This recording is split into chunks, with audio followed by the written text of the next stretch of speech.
bienvenue dans une nouvelle Minute Bien-être très spéciale. Aujourd'hui, nous allons nous pencher sur un phénomène nouveau et désagréable. Vous savez, ce moment où vous aimeriez bien aller à l'étranger pour une raison quelconque de type faire un tour en Russie pour voir comment le régime totalitaire se porte, ou aller aux États-Unis pour exactement la même raison. Mais pour cela, on vous demande de prouver que vous êtes en bonne santé. Alors vous allez faire un test Covid en urgence. Mais on dirait que tout votre quartier a aussi besoin d'aller en Russie pour faire un bisou esquimau à Poutine. Mais il y a jamais assez d'infirmiers. Alors un bouchon se forme. Et puis vous devez vous mettre derrière les uns derrière les autres pour attendre votre tour. Et ça dure longtemps. Et vous n'avez jamais aimé les files d'attente. Ça vous rappelle votre premier concert des Spice Girls. Vous vous attendiez à côté d'une fille surexcitée qui secouait son coude, plein de croûtes trop près de votre visage. Oui, tout à fait. Et vous vous demandiez si ça s'attrape les croûtes. Et pourquoi elle en a l'air aussi fière. C'est croûte, c'est croûte, c'est croûte. Si je continue comme ça, je vais partir en ultrason.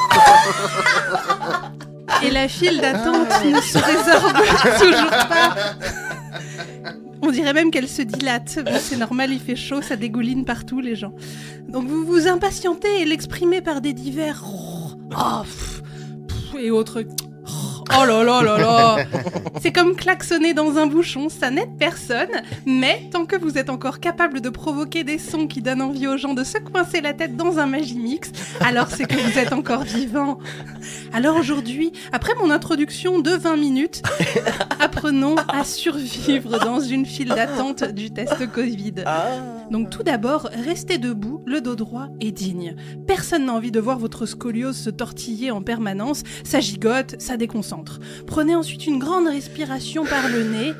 Et alors que l'air frais entre doucement, prenez conscience du calme que ressent actuellement votre cavité nasale.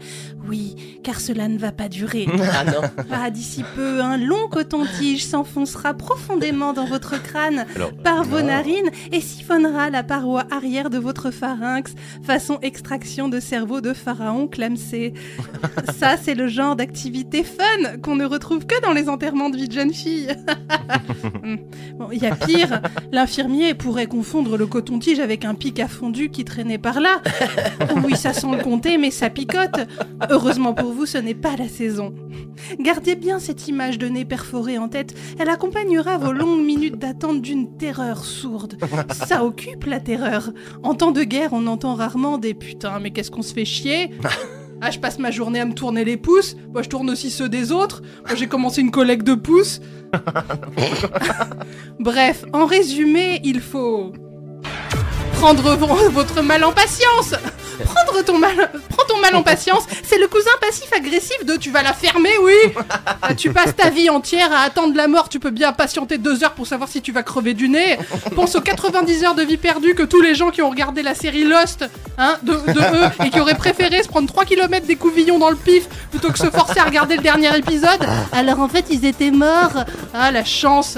Merci.